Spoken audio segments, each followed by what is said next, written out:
Maman, s'il vous plaît, maman, s'il vous plaît. Maman, s'il vous plaît, maman, s'il vous plaît, maman. Maman, s'il vous plaît. Maman, s'il vous plaît. Maman, s'il vous plaît, maman. Maman. Yokana nous likambu. Maman. Abonnez-vous et n'hésitez pas non plus à liker la vidéo et d'activer la cloche de notification. Voilà, comme ça, c'est parti.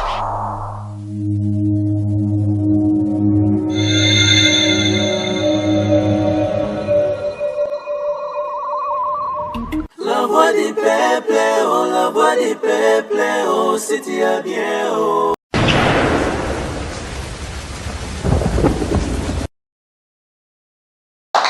Salut. Une fois de plus, nous sommes très heureux, chers amis téléspectateurs. Na minito toyebi ke boza ebele na bato ba kotala biso na internet. Toro se partager na minito ba vidéo en moi vérité en face. Pe na bandeko ba na kati Kinshasa, awa et puis na Brazzaville aux environs, il y a bato bazo capter couleur télévision na TNT ou na Easy. Je pense que dans le moment où déjà vous avez branché devant la télévision, pour le Rolanda, programme n'a Kitoko, na combo et vérité en face. Rendez-vous Zalara. On se retrouve juste après cet élément. Merci.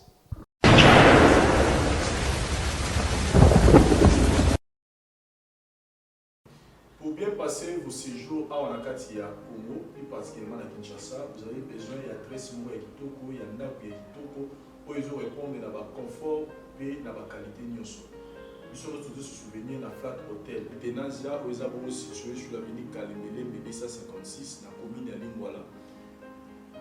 Vous avez apprécié, pour apprécier le niveau, il y a qualité et confort. Mais au Sénégal, il y a un moment pour la prix. Voilà qu'on vient de penser à vous. Un grand promo pour la bande de tout, vous autres Talibanda, spécial promo. Une grande réduction, Flat Hotel Tenazia et Utimo Kusala, 50% de réduction. En tout cas, pour la prix de Tunisia, vous pouvez nous numéro de GNAC. Appelez-nous et vous serez vraiment satisfait. Le confort est à Awa. Et le prix que je vais vous donner au foot à la temps au Sala par jour, en tout cas, vous allez très heureux à vous. Appelez à ce numéro de GNAC pour vous allez bien servir. La qualité et le confort de l'Ozu Congo et Bazobé Mona Congo et Flat Hotel Tenazia. Ici, il y a la qualité et le confort. C'est-à-dire vous avez la télé, vous avez un exemple et mon salon, il y a la cuisine, vous avez un format, il y a chambre, salon, cuisine, salle de bain. Et ils ont la primo reçu dans la télévision. N'hésitez pas, appelez-nous, et puis n'hésitez pas, faites vite parce que plus haut au tien dans minute oyo. En tout cas, il faut faire vite pour réserver parce que qui m'a pour déjà vous réserver. Donc, il y a des occasions, vous avez déjà un programme de voyage, appelez vite pour réserver parce qu'ici, il y a le courant en permanence, il y a l'eau et dans le on a tout ce qu'il faut. Donc, quand vous êtes ici à l'intérieur des Tenazia, c'est comme si vous êtes en Europe. Donc, appelez vite dans ce numéro, topez ça au prix à promo, spécial promo, Flat Hotel Tenazia. Après avoir passé 8h, 16h, 12h de vol, vous avez besoin de bien vous reposer. Voilà. Mais tout est Kitoko, au Flat Hotel Tenazia est rendu disponible pour la vidéo pour que vous puissiez bien vous reposer. Et tant que Kindaka, mes arabes, Kinshasa, moi, Ozobino, Tambouli, vous avez aussi besoin de vraiment de bien vous reposer. C'est la raison pour laquelle Flat Hotel Tenazia est réservé numéro à Kitoko. Donc là où j'étais, Zaki Salon, tout Tambouli, tout cuisine, tout côté Nakati. Il y a chambre d'eau. Tout est bien équipé pour que vous passiez vraiment en vacances au Kitoko. Et le message spécial, tout ça, il y a promotion, promotion, une réduction à 50%.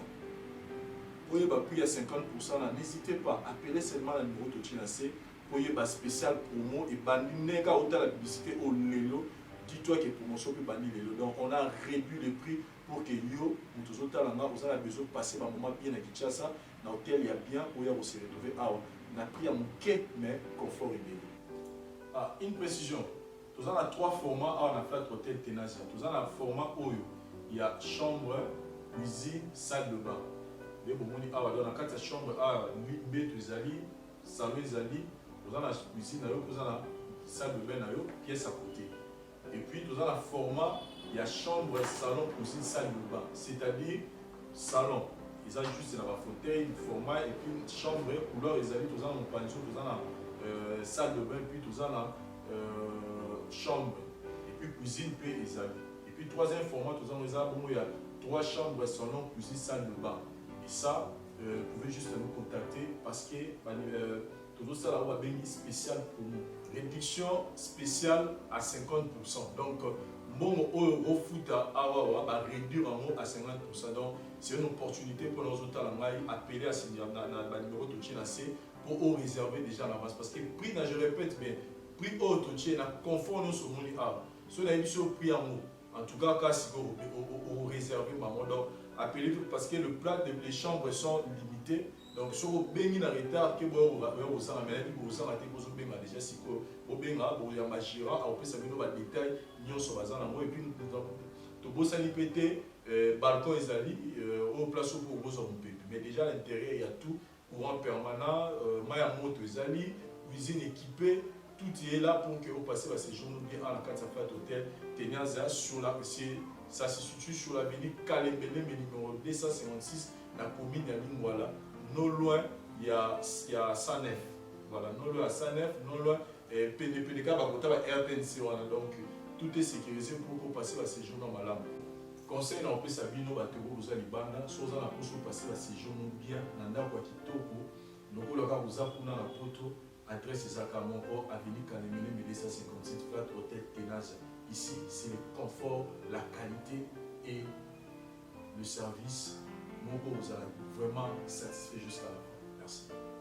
Voilà, donc, comme nous tous nous avons dit que mon petit voyage, c'est vrai que visite est un peu structurée à Wawa, mais vous avez un restaurant à Bino. Donc là où je suis assis, restaurant à Bino, Bandeko, au Libanda, vous avez soit vous avez une manifestation, il y a 10 ou 15 personnes, donc l'espace est là, venez exploiter ça. Il y a tout, cuisine congolaise, étrangère, il y a tous les goûts, donc spécial promo, flat hôtel Tenazia, Boya, Obenga Belé, pour vous servir. Merci.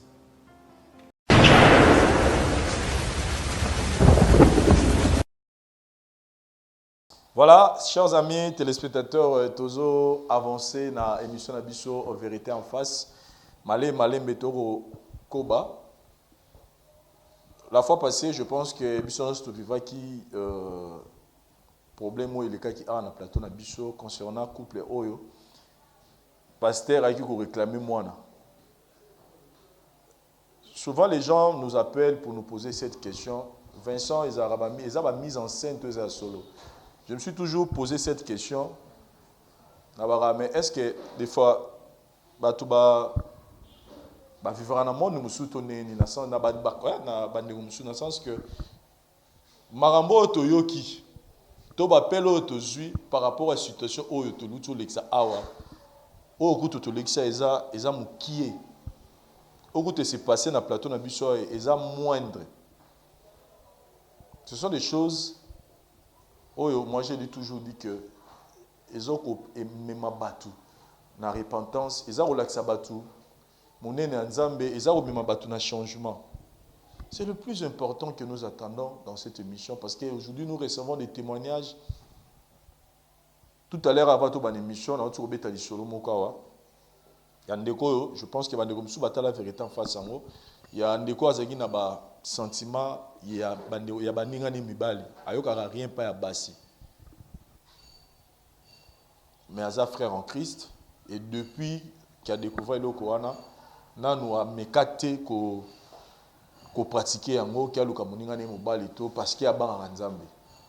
Mais je réussis, je pense que c'était 2 ou 3 jours passés, appel à un dégomongo qui me dit que il est passé par là et lui il est allé même trop loin, même que ça la pratique en masturbation, sur ça la moi kanisa et le ngamubali moko ya sepeli naï. Mais aujourd'hui grâce à Dieu, Azad délivré, il est marié, père de 3 enfants. Les garçons, mais lui, il m'a dit qu'il est allé très loin. C'est-à-dire qu'on s'est masturbé comme qui vit naïe. Parce que moi, quand je me les athées, il faut que je me toi, le qui t'a mis photo à Moutongo, t'a mis sur les réseaux sociaux, à la Tchangwana, là, ça, à Zana Moutouana. Donc, comme on a toujours l'habitude de vous dire que les gens qui viennent ici sont les Aroubabaramezaka moins que Otoyokara après avoir diffusé cette émission. Donc, véritablement face à une grande place dans la société Nabiso pour amener les gens à changement, pour amener les gens à la repentance. Donc, soutenons cette émission là où vous êtes, Naba façon pour que le programme OE continue à exister. Et véritablement face à la voilà. Merci beaucoup, chers amis téléspectateurs. Le lot parce que tous dans la situation moko, il y a moi Passi pe Amawa. Comme on a des fois nini passer na biso et rattrapera biso des fois. Au monde a likamo boye leka yo lobi bon on lié na sugoli maboko na pangusi sani et sili nango. Donc au monde a likamo sur rattraper yo et ko sala ba conséquences moko ya mabe makasi. C'est pourquoi on a toujours dit que à chaque fois que vous opposez action, vous poser action, c'est poser la question réaction aux aranis. À vous poser action, me poser question, réaction aux aranis. Parce que action yon sur les aranis réaction à moi. Parce que Dieu même le dit dans la Bible et qu'on ne se moque pas de lui. Tout ce qu'on aura sémé, il le mentionnera. D'une manière ou d'une autre, passage va la biso tous ces pays ici-bas. Donc tout ça leur attention, n'a pas acte au tous opposé pour la réaction en gros. On se retrouve juste après cette le mapoto yamba de Ronabiso. Merci.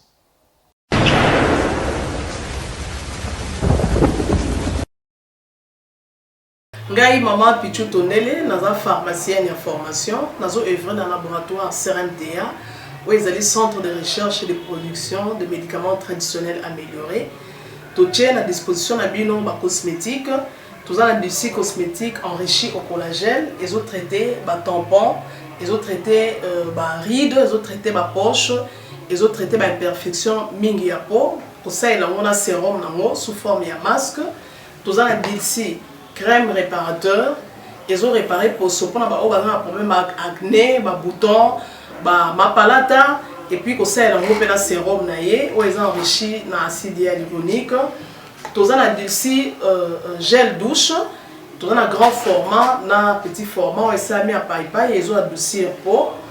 Tous un adulci cheveux, ils ont collé sa souki, cheveux abîmés, souki, ils ont quatre na pamba, souki dans la teinte, ils ont bomisango, ils ont retardé repousse ya cheveux blancs, pour ça ils ont la huile, na bain d'huile. Tous na crème pommade, tous na savon où ils ont accompagné gamme ya cosmétique nyonso. Tous na médicaments na kati ya laboratoire CRMTA, tous na pommade Diazolex, où ils allaient pommade antidouleur. Ils ont traité toute forme de douleur, même la douleur rhumatismale, ma colokovimba, ils ont traité en mot. Tous na crème Borex, où ils ont uniquement pour ma papa. Ils ont rallongé le système de papa et puis ils ont agrandi en moi. Tous en diazostimule, où ils ont produit ils ont traité différentes formes d'impuissance sexuelle, éjaculation précoce, dysfonctionnement érectile, faiblesse sexuelle en général, et pas ils ont traité frigidité, ils ont sous forme de comprimé. Tous en zinginalis, présenté sous deux formes, comprimé à sucer, non suppositoire. Où ils ont traité différentes formes d'hémorroïdes internes et externes. Tout ça, la méamycine, où ils ont traité la levure, tout ce qui est amibe, tout ce qui est maladie, kyste, il y a amibe, ils ont traité en eau sous forme de comprimé dans le sirop. Tout ça, la crème méamycine, où ils ont traité tout ce qui est maladie à peau, genre d'être maladie à PC, mycose, et c'est là qu'il y a mibali, surtout, il y a sapatou. Maladie loto méamycine crème azo traité en eau tout ça na allium À Lyon, il y a traité toute forme, il y a hypertension, il y a normalisé tension, ce qui tension est mataga, à quitter si à normaliser, ce qui est quitte si à normaliser, et ça à partir de aïe. Tout ça, la menga, ils ont produit anti-anémique, bateau bazara problème et anémie, quelle que soit l'origine, menga, ils ont remonté, ils ont tonifié un peu, ils ont fait sa énergie dans les autres.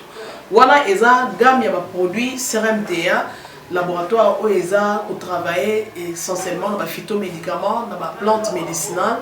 Donc, nous avons tous les produits au moment de et ça mis à partir de l'anxiété et bon cannabis au Congo. À part si on a si côté la bino, tous les maladies musu auto traités auto sala to benga ba préparation personnalisée. Net na ka ba myome par exemple. Tout ça, une préparation mon corps et permettre de réduire la dimension à myome pour faciliter le robota. Tout le qui si peut se rappeler, tout bazon ko robota. Voilà, tout traitera en couple. Et contact nabiso na Kinshasa, ils ont plus 243 81 83 13 322 plus 243 81 83 13 322 plus 243 89 89 33 855 et Nalibanda, tous en a plus 1 514 329 12 56 plus 1 438 765 64 73. Voilà les numéros à contact na biso bandeko ba kobenga libanda na ka ba maladie songolo pakala maladie oya ba tene tondante oya esala ke bunto abima ba mafina na mutu to traitera ngope donc pour contacter biso opposer problème na yo to ba plante nini oya ko solution à problème na yo.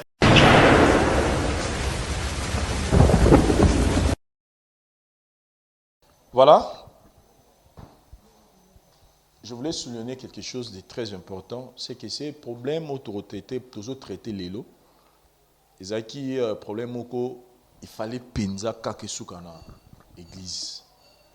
Parce que frère Nabiso, na kombo ya péri, a été le pasteur pour que a confessé makambo ya salaki na idée que yangonde et cause à la parmi ba cause o yezo memalelo malheur na vie na. Et le pasteur a jugé bon, à travers son histoire, l'histoire n'a enseignement pour la bande de Moussous.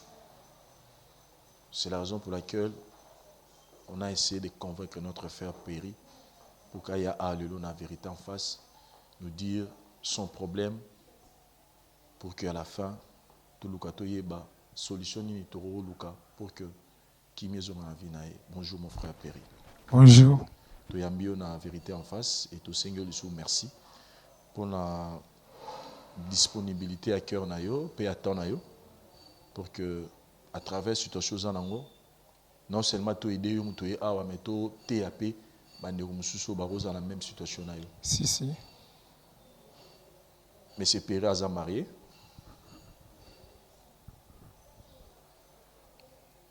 Oui. Non, on a marié. Ni même mieux en la vérité en face. C'est bon, merci.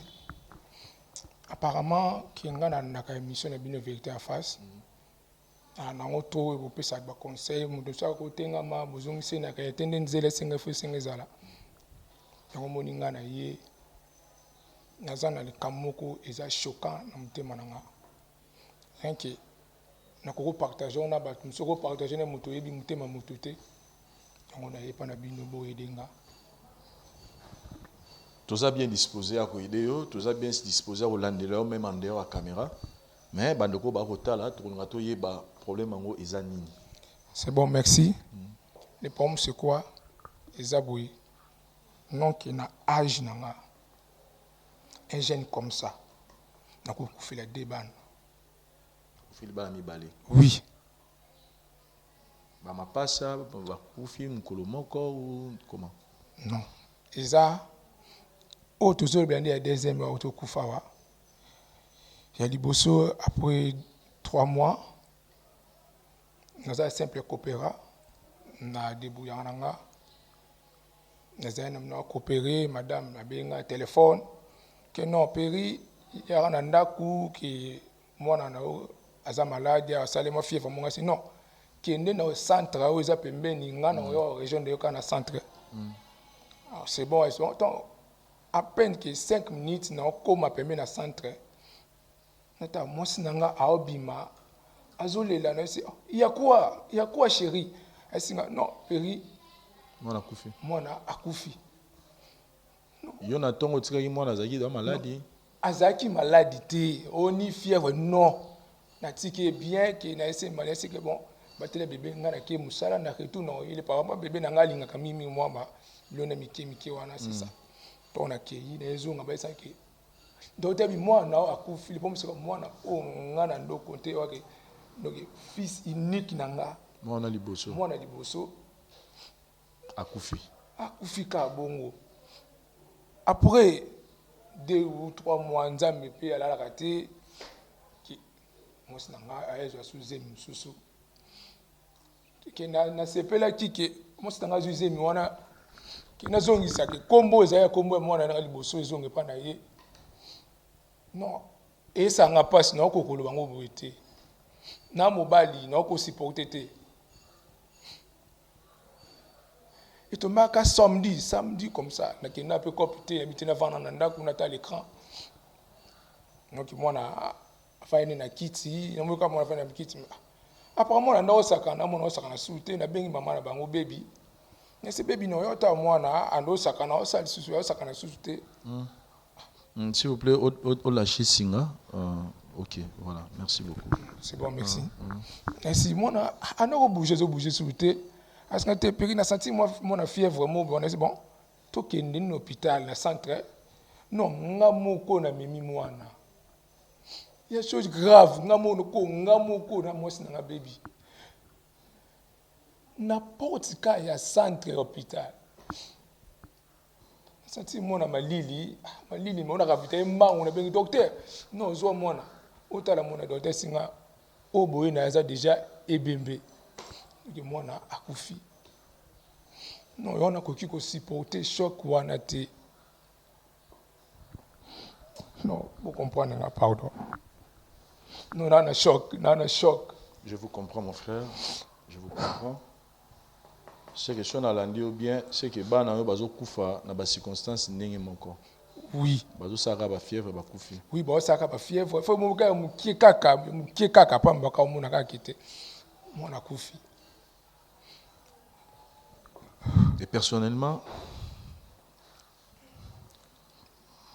d'abord je compatis na douleur na yo et puis nous peut tout ça compatir na douleur na yo. C'est pas facile pour perdre moi na bota maka pour akola sala makamna ya vie azana mission na ye. Donc zanga moi na l'espace wana 2 reprises ça dérange vraiment. Bon, tous les chrétiens, hein? Oui. C'est vrai que médecine est dans la raison en haut, on peut ça. Mais ni vraiment est poussé après passion on a beaucoup fait là-bas, ni balé.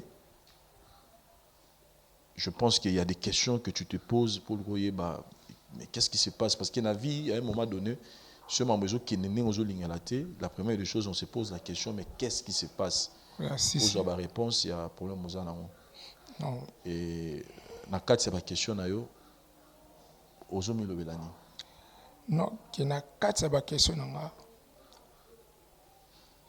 eloko eza base oke singaki non ki na bimisa eloko mo eza cause na kati ya motema na nga esingaki mama mwasi na nga na mwasi na nga bazala wana. Et sur l'information, moi si nayo azala na minute et pas maman na. Oui, azé pas maman na bango qui elo resala qui n'est pas maman na qui bokendenge ako supporter ba choc na te mona liboso akufi mibala kufi yango mona ki na baki akende avant de pas maman na bango pour ngana tika na pour ako supporter te il y a que soit côté na chambre moni bilamba bana et ça la bien te ako perdre peu moral n'est pas chose grave là yango na ça qui n'est pas maman na bango qui va no manda mkuna. Et na ba question yo mo mi tuni olobi ozo mo nire ozana ba réponse il y a problème o ezo causer liwa bana na yo oui Et les Camerounais sont concernés directement. Ils sont concernés, ils sont concernés, moi, si nanga azala, na maman na bango. Tout solo. On se retrouve juste après. Merci.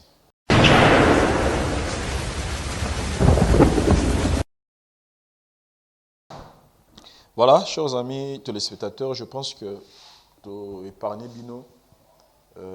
Moi, le problème est que des fois, surtout, il y a des par surprise.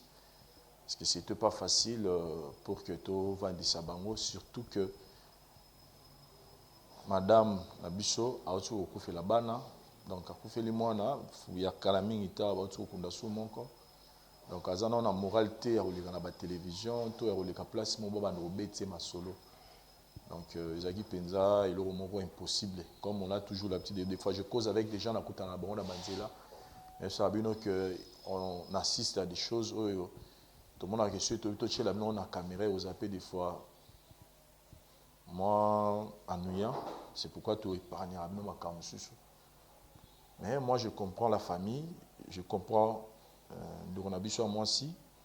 Et je continue à remercier même devant la caméra.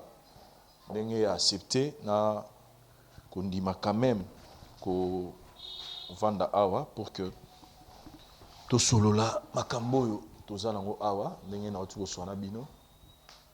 C'est que Koko fait là-bas la mi balé, ils a facilité. Et koyoka que les kamomo lingé bima, oye cause à la cause. Il y a liwa bana parce que au banga pe lo bako botamwa la misato. Akutana peut-être dans situation non. Alors vous allez mieux avant peut-être moi la misato aya. Au lukaroyeba. Parce que c'est question au beau retour dans la bino sur la famille, pourquoi bana bazo kufa. Mais maman na yo place azali. Ils question au baza remis tout dans la minute makambo yo uta wapi. Donc c'est vraiment important tout lukato yeba situation n'ezali. S'il vous plaît, à vos micro.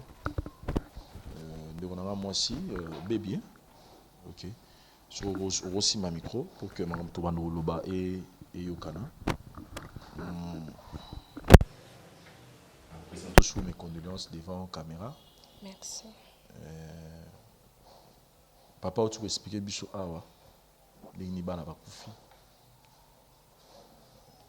Mais personnellement pour na yo jusque là, ozo interpréter on est n'engé makambo zo komela. Bon. Premièrement, on comprend que Bobenga subitement je ne sais pas, les années, la caméra boye, il y a tout expliqué donc on a tout expliqué tout à l'heure là que la caméra est juste pour to tika na makaba image ya makambo to solo là. Mais au pena to bengi sur a eza tout le kato yeba parce que yé mobali no ya awa na situation n'engezo s'est passé. Nanga na tout na juste avant na passé. Il y a boyende des solutions. Pourquoi pas tout que traitant on a famille. Ou exposer na maman na télé boy. Devant tout le monde bat vandi boy. Toza bato liboso o bazo kufi la bana Kinshasa. Te yebisanga yo lingo faire comprendre ngani. Monde entier mbaba yebaka ke biso ndi to kufi la bana.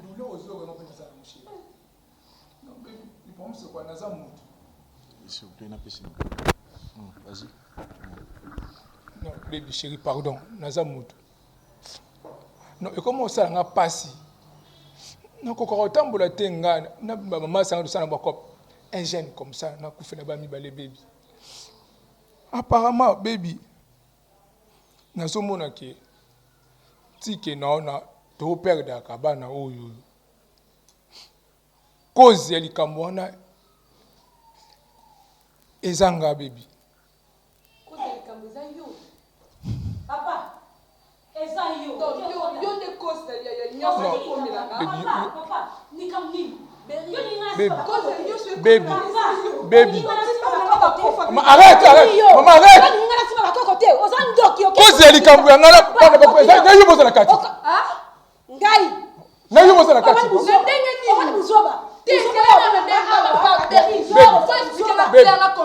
Maman, pardon. Tout ça, et ça cause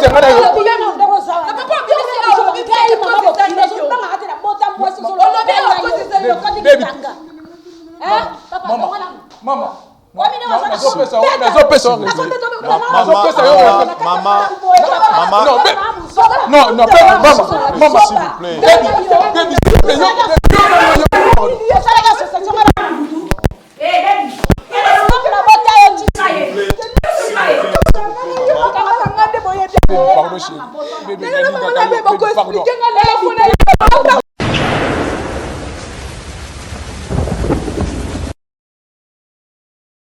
Non, baby, pardon, c'est baby,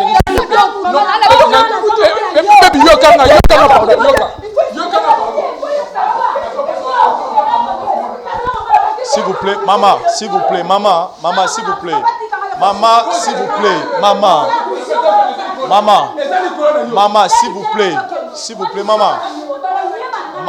s'il vous plaît, maman, s'il vous plaît, maman, s'il vous plaît,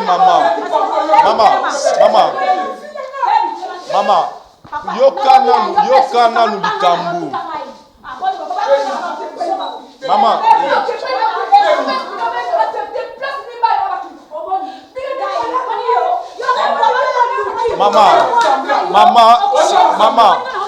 Maman, s'il vous plaît, maman. Maman, s'il vous plaît, maman. Maman, s'il vous plaît,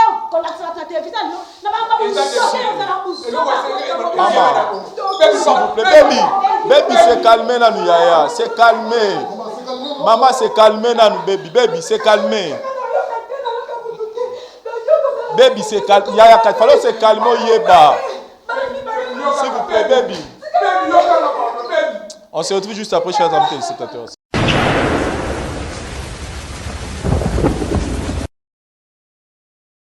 Babraza, oyo bafonaka na Brazzavillois, bana Congo Brazzaville, balobi makamto lukaki yango yo eye. Na oti basoko libinja pelenga basoko ti ana yawa na libinja basoko. La pace signore, soki bomoni mobikisi kuimba, yango ela kisaka nini?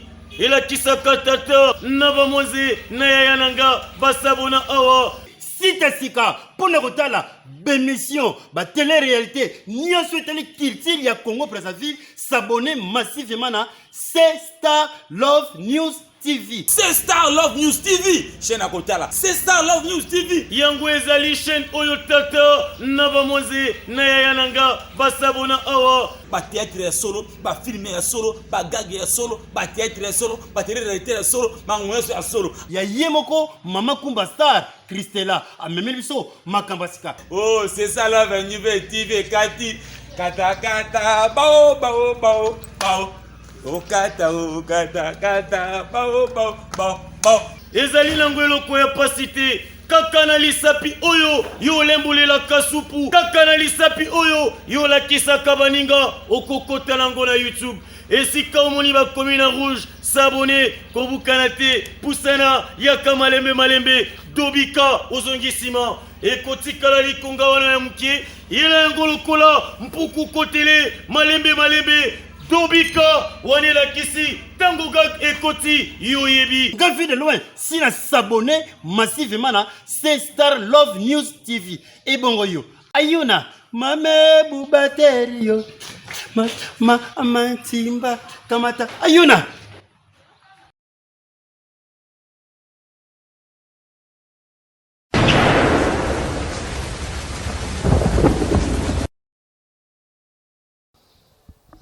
Chers amis téléspectateurs, comme tous en petit d'Akweb Sarabino, que vérité en face, c'est Zaï Michoyo et Darabatu. Balo ba vérité oyo, bazanango, ba secret oyo ba bomba, dans le but ya koluka kozwa solution à problème oyo déranger bango. Mais ça nous arrive que ndenge to yambara batu boye to kutanaka na batu bayaka na bandenge na bango. Nous avons un tempérament, nous avons une façon de réagir dans Makambo. Et nous, on est là que pour essayer de maîtriser. Comprenez-nous de façon qui que tozo koka ko maîtriser ba tout parce que mutu na mutu azana tempérament na ye mais lelo to yaki awa parce que pour na biso to yoko sunga frère na biso Péri o azana situation moko eza ya pasi kokufi la bana mais Péri na kosolola na ye a relever situation moko eza moi bizarre koloba que cause ya liwa ya bana na ye eza ye na mama bokilo na ye. Et je pense que botali bino moko neni to ko maîtriser mama bokilo te par rapport à ba tempérament na ye. Mais la personne qui est vraiment concernée na makambo ezali madame na baby oyo to bundi pour que to maîtriser azana plateau awa mama baby ngala kolinga te okende okende okali kama olibanda comme to sto banya awa to yokango awa nazo mitia na place na ko kufela bana mais période nazo comprendre yo Baby pardon chérie s'il te plaît. Péri expliquer madame Nayo parce que déjà ba tension za likolo expliquer tant aux autres que yona maman bokilo no boza cause ya liwa bana qu'est-ce qui s'est passé réellement. Baby chérie pardon oyoka ke likambo oui non ndima no sorti o lo bananga o finganga oyoka loko ngano linga bimisa très important na kati ya mutema na nga baby likambo pourquoi Jésus tambelé likambo no bimisa lelo. Oui Jésus moi tant et pourquoi c'est là qui mon ami bala kufa pour bimisa pourquoi pour bimisa quand temps au moins les bosso kufa ki. C'est pour ça que je comprends que quand on a un sala na no bimana na maman baby. Non maman baby. Oui. Baby pardon oyo. Baby oyo kanonga pardon chérie. Pardon chérie s'il te plaît yoka nga baby yoka. Pardon baby pardon yoka nga. Non baby yoka nga pardon. Baby s'il te plaît c'est vanda oyoka vérité o ngana obimisa. Falo yoka au moins circonstance nini oyo babimela ba mi balé. C'est quoi le fait le problème sur oyoka s'il vous plaît baby. Chérie lobaka pour so bani ba chéra au comprendre au souter expliquer le problème sur to yeba. Obimana maman ni nini. Merci. Ezaka boye. Ngana za simple coopéra. Ndesenga ki na otambola na parcours na otambola nga nakutana na mama na baby avant boye ba na baby non kutoyeba na baby te wana toyeba na baby te les ali kambo lika kala et les cas déjà non tokutana yete mama tokutana mama na nzela pika ba mama mikolo nde bazalaka balinga ba jeune garçon ngape mwana nazaki ni loko te mwana mama za ba mbongo na ye mama sepe na ngape na tali na façon ni na vivre là na c'est baby pardon baby baby yokanga pardon baby après mama linga pena lingi to ko benga na non esenga ki otu mobala sala na mwasi to salinga na mama mais na ko nesenga so lingi mwasi mo ba enquête la kata azala ka neni na venango non tout na kato esenga te mama wana azala na mobile na sala akoma paralysé non na monique mobala kuma pa siko yo tango lingana ina mama wa ebise kioni non ayibisenga eloko te ki mobile na ye soki abela ka non ay oyeba yiteka za femme mariée non bana basi ba manifester te aza femme mariée bisenga eloko te apparemment que soki aza na alliance na longola ngona ebite donc yo yeba yiteka mama na za mobile ayisa ko teka za mobile siko après yo monde yo sala banquette na yo sala banquette ke besa ngaki not no bata mama na la ndeni ke to sala ni ba cop mona na manifester mo kinga bana mama asinga te asala na mobile na ye asala AVC non na moni ke te eza péché eza bien te ko bimana mo simo be abala azala mobile na ye yo mona nga na zonga ki ke na eseka pete na boya ki na retira ki nanga moya ko tu na ye après ko ndima ke azaki na mobile asala AVC. Oui, na to na ko tu na ye sans que te azala mobile na ye asala AVC après yo le kanango c'est ko raison ni ne ba no pousser malibanda non pour mobile na ye ni comme na niveau AVC na azo CPCL sous te ndesinga ke te ba mo sina mobile ba se passer rapport na bon ye ki e pa nezo simbate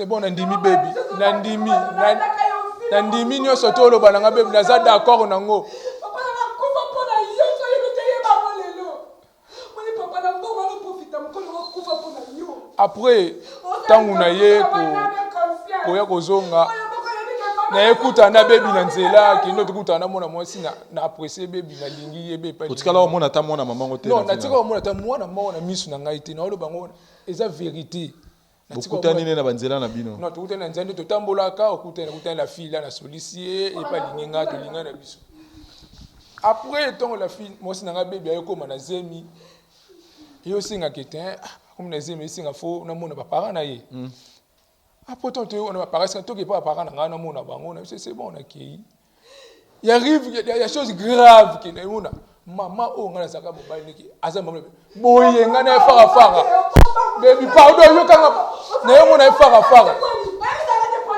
après maman elle sanga non tout est ma toke na se trouver solo ya bisika ketin makambu tu o ngana to sala nde to za mosi no bale eza secret ya ngana yo baby aye bangote yo moninga na bomba kyango ali conscience nga yeko sala ki tout ça o nga na sala kyango na bimena mamana inconvénient et malheur wana yango mutu eyela nga kina ko matina niveau na perdre abana nga mo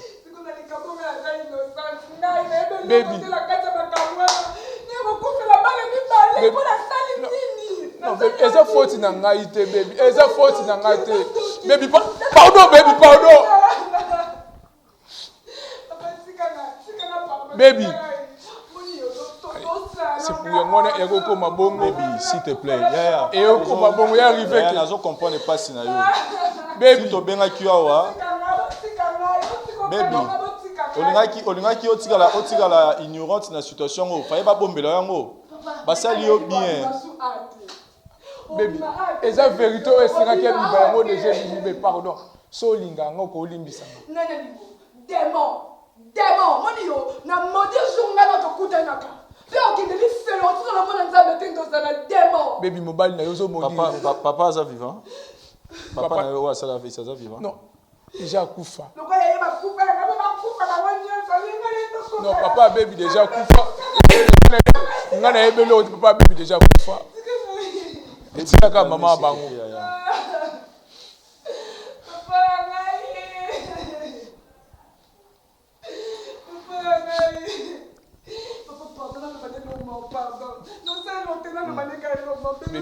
baby pardon baby let's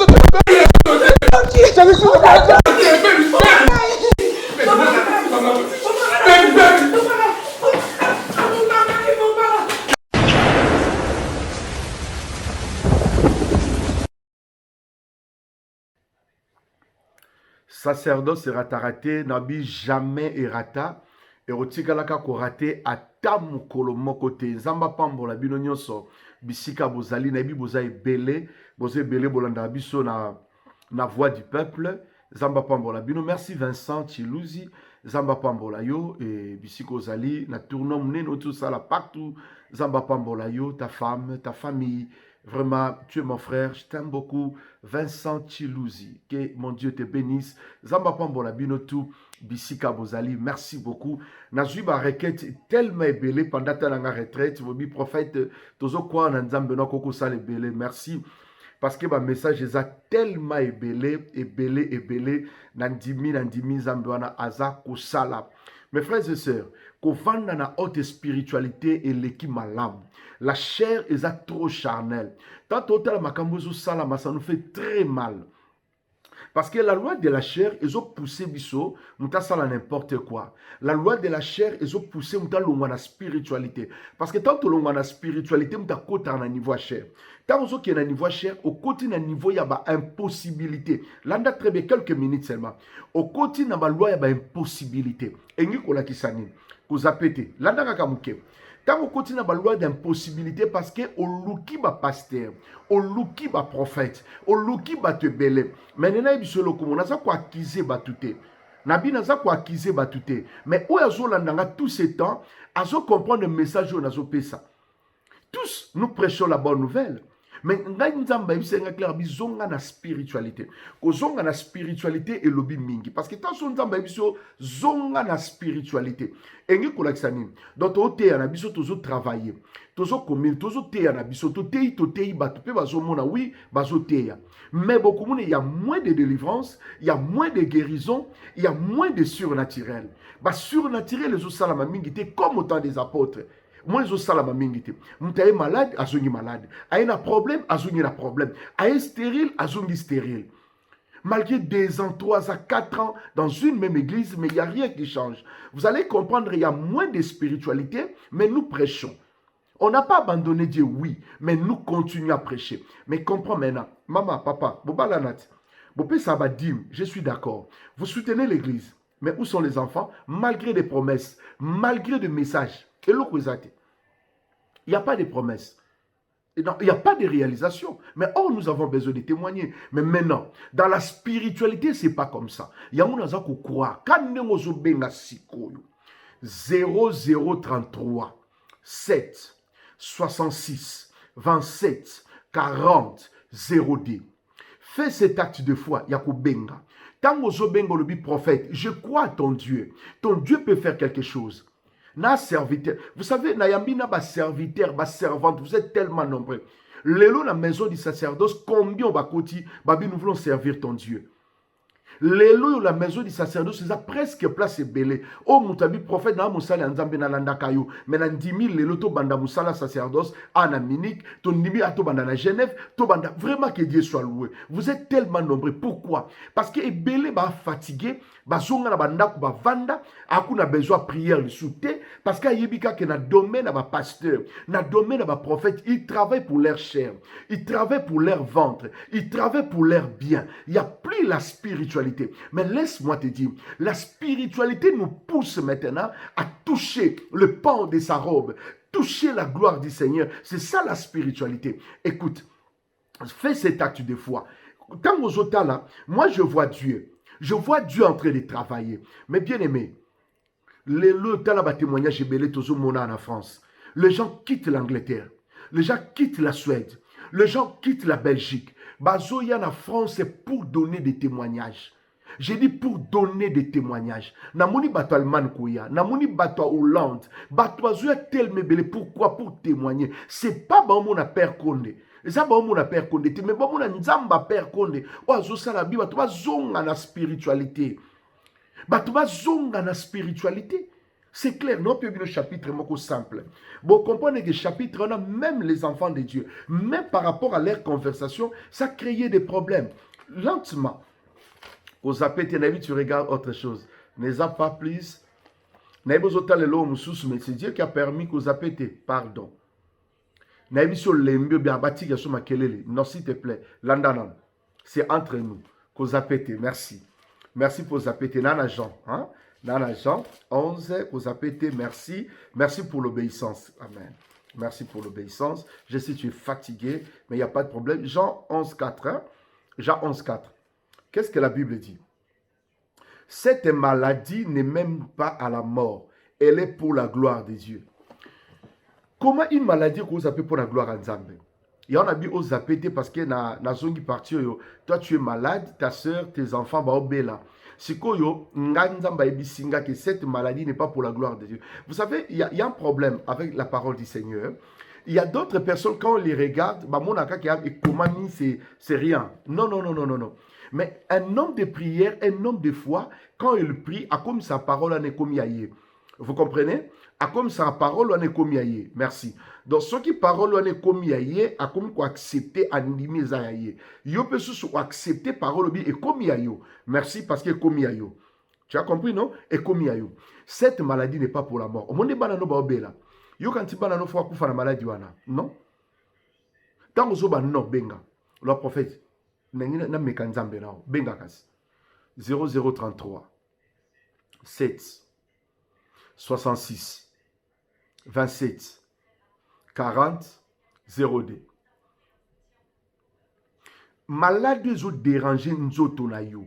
Osa cloué au lit. Osa talobi prophète ça ne va pas. Essaye mon Dieu.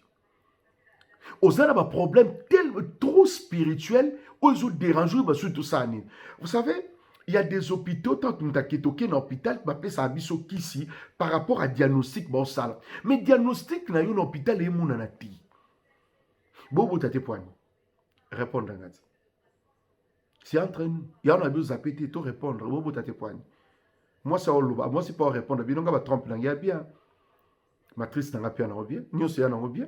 Si on a la tunique, c'est vous avez point. Papa pas répondre, il y a bien. Nous autres, ça va, mais ça, bien. Mais la tunique, c'est vous avez point. Il y a un esprit mauvais caché. C'est que gloire à Nzambe nyomonana. Et mon attention va médecin. Mais na combo na yesu gloire à Nzambe nyomonana. Benga, envoie un petit message. Le prophète, nous voulons prier ensemble. Il y aura pour la question qui ça. Kota musika te place aux alliés. Toi, on a témoignage. À tous en France, toi, on a mois de novembre, et ça, mois de confinement. Mais la parole prophétique n'est pas confinée. J'ai continué à faire mon travail. Si vous avez une autorisation pour m'tabima, toi aussi tu sors, je sais, c'est Dieu là merveilleux. Place aux a, le Dieu que je sers à visiter. On m'a dit cancer wana et si là. Les autres comme ça, on a un cancer héréditaire et commis. Il y a la lèque, on n'a pas de cancer.